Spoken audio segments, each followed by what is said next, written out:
lots of people asked about tips to gain weight in a healthy way. Yeah. What are some tips we can give them?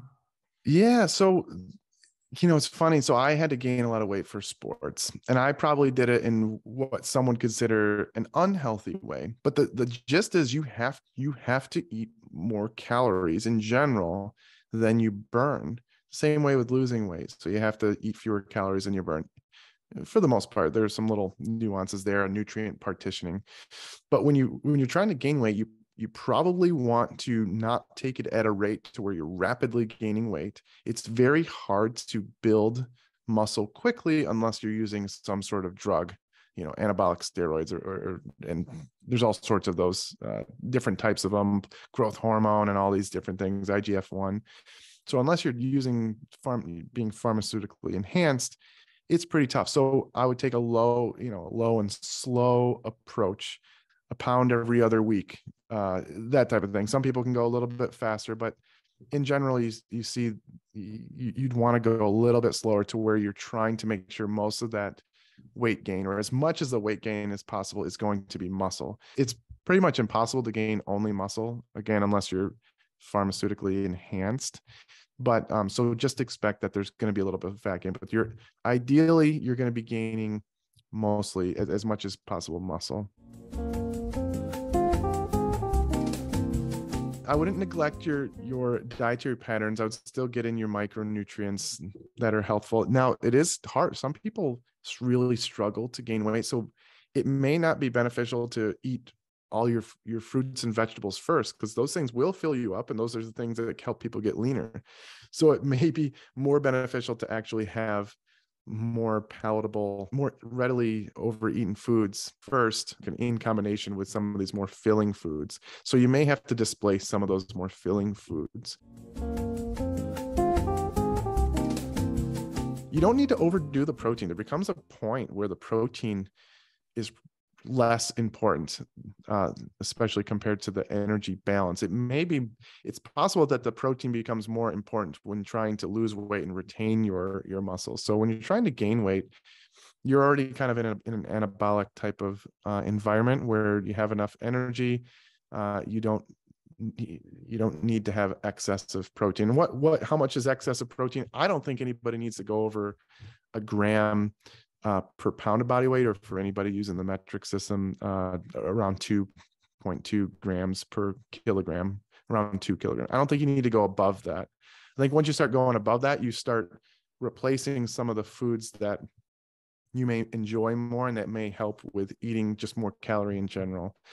So, for example, I used to, because I didn't know any better in high school, I was trying to gain weight. I was eating like 2 grams per pound. So that would be like around 4 grams per kilogram of protein. And I was just like consuming as much as possible because I'm like, I need to get huge. And that was just stupid. You don't need to. There's only so much protein you're going to be able to use towards muscle, whereas you'd want to use other calories or macronutrients for energy purposes, performance in the gym.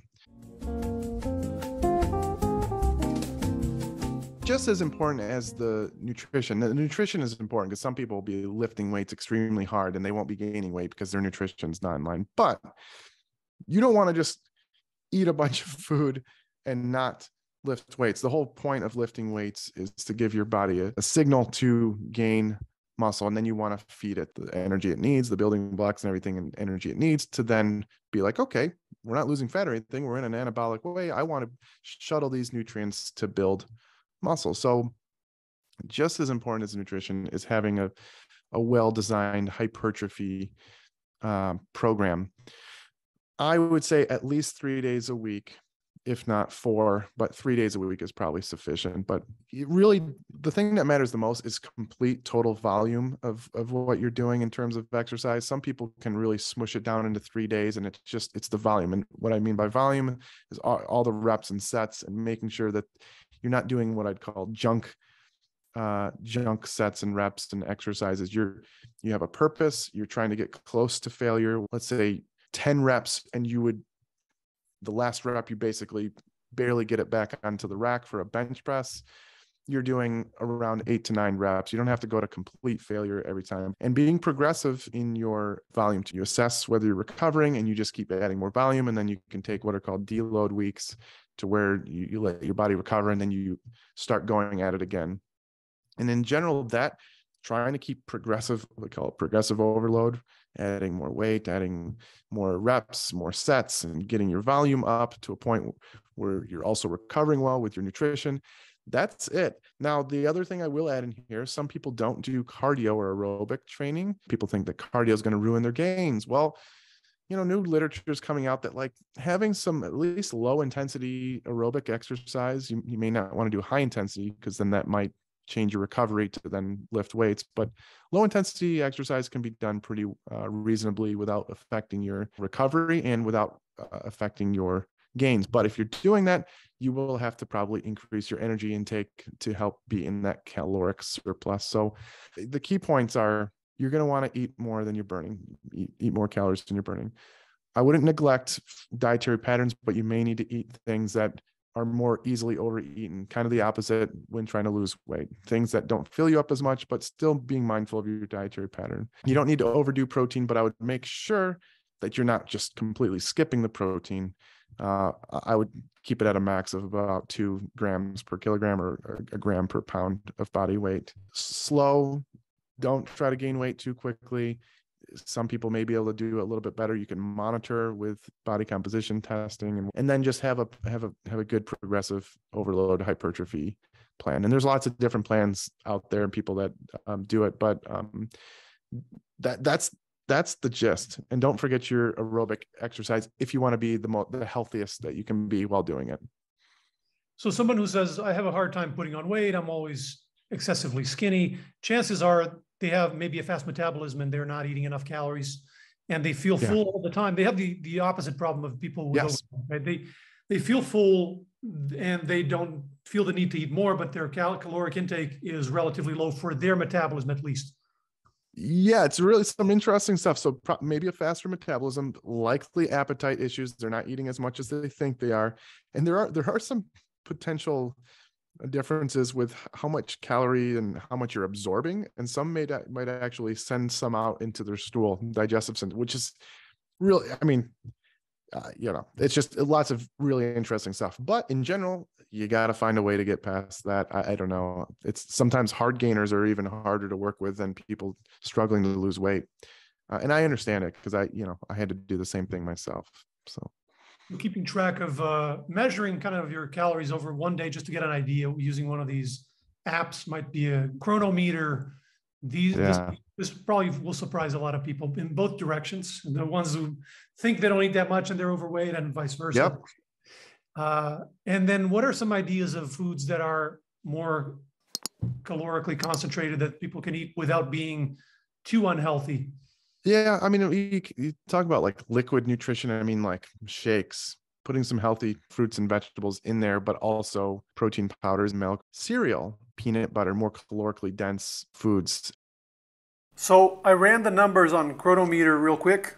A cup of milk, 1 banana, a tablespoon of oats, a tablespoon of peanut butter, and a scoop of protein powder is around 500 calories. So if you're having trouble gaining weight, your weight is pretty much stable over time, you're in caloric balance. So if you change nothing else, keep eating what you're eating, but just drink 1 smoothie a day, that's 500 extra calories. You will gain weight gradually. And you can add berries, some greens if you want, yogurt, dates, some honey, cinnamon, whatever hits the spot for you. It can be a healthy, like a delicious snack that goes down in 2 minutes and it's 500 quality extra calories a day. No need to eat junk food or go on fad diets.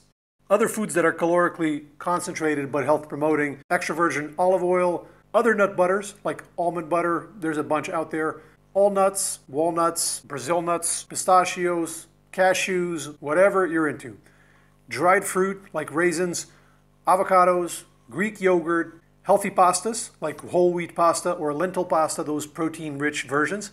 All these foods can help you increase your calories without sacrificing overall health. Also, you can find a lot of visuals online of what 100 calories looks like or 200 calories, and these show the dramatic difference in caloric density between different foods. Of course, you don't want to gain weight on M&Ms, But look at nuts, for example. Just a few nuts is the same as a whole plate full of greens. Peanut butter is another example. Just a dollop of peanut butter amounts to a whole plate of greens. Quick comment on protein.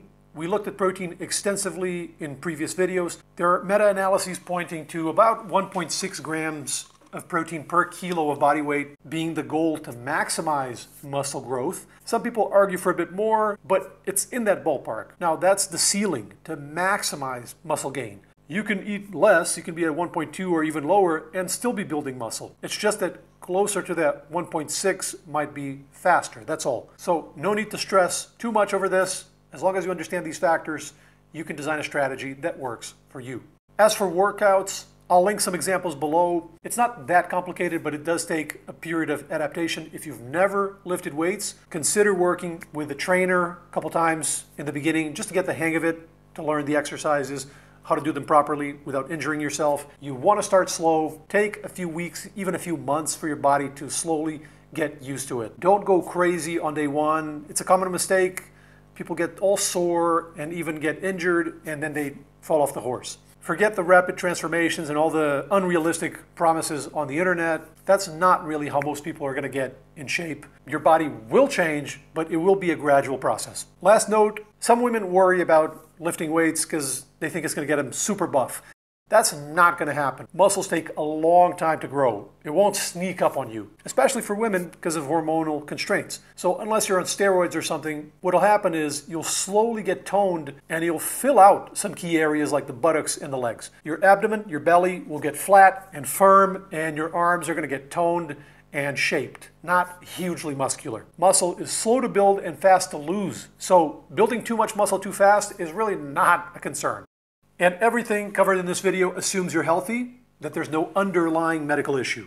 There are problems like thyroid conditions, for example, that can cause weight loss. Talk to your doctor. If there's a health issue underlying, then that needs to be addressed. Hope this all helps. Let me know your questions below. I'll see you next week.